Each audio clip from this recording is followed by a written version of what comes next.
I was excited when you first came to me. You were telling me you were doing a parable.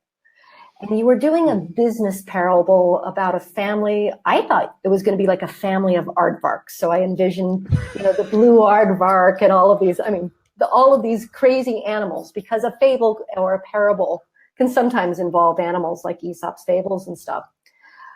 But one of the reasons I was excited is that I think a parable is a wonderful vehicle for telling a business story, particularly a story where you need somebody to understand, some pretty tough concepts. Business concepts, at least in my book, can be pretty dry. So I'm curious why you chose a parable.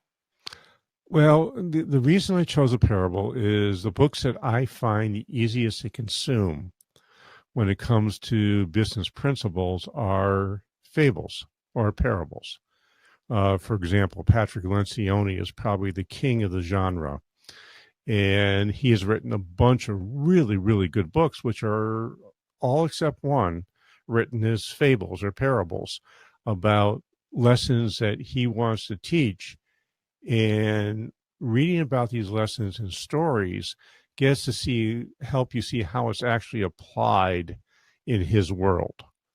Right. And it's a wonderful way of teaching things. There's a thing called the theory of constraints, which Alea, I'm drawing a blank on his last name, wrote in a book called The Goal, another parable about a manufacturing company who has horrible manufacturing problems. And they use the theory of constraints, which is a form of lean thinking, to fix that. Then we have Steve Farber, who has written Better Than Yourself and The Radical Leap, where he talks about love, energy, audacity, and proof as being the key to produce a great business. As it turns out, Steve used to be the CEO for the Tom Peters Group, so he knows that stuff really well. And it's a great story that he's got. And Better Than Yourself, he has another story about how, if you're in business, your goal really should be to make the people who work with you better than you are. And he has a whole thing around that. It's so much easier to do that than to write, as my sister says, a boring business book, which I never finish. Oh, yeah. All right. So writing a parable, which is, I would call it a novel light. It has certain elements that are creative writing that you have to have the elements of setting and character and dialogue and internal thought. You have to have those components when you're writing a parable.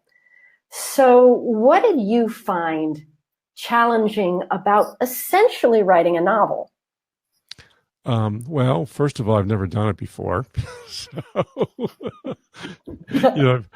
I've written over 1,000 blog posts, which I could have probably taken a bunch of my blog posts and made a book out of it. I may do that in the future at some point, but if you try to read 80 blog posts, you're going to get bored pretty quickly. And I'm not likely going to be able to teach some lessons that I think need to be taught. In the sustainable, we have 5 lessons we're trying to teach.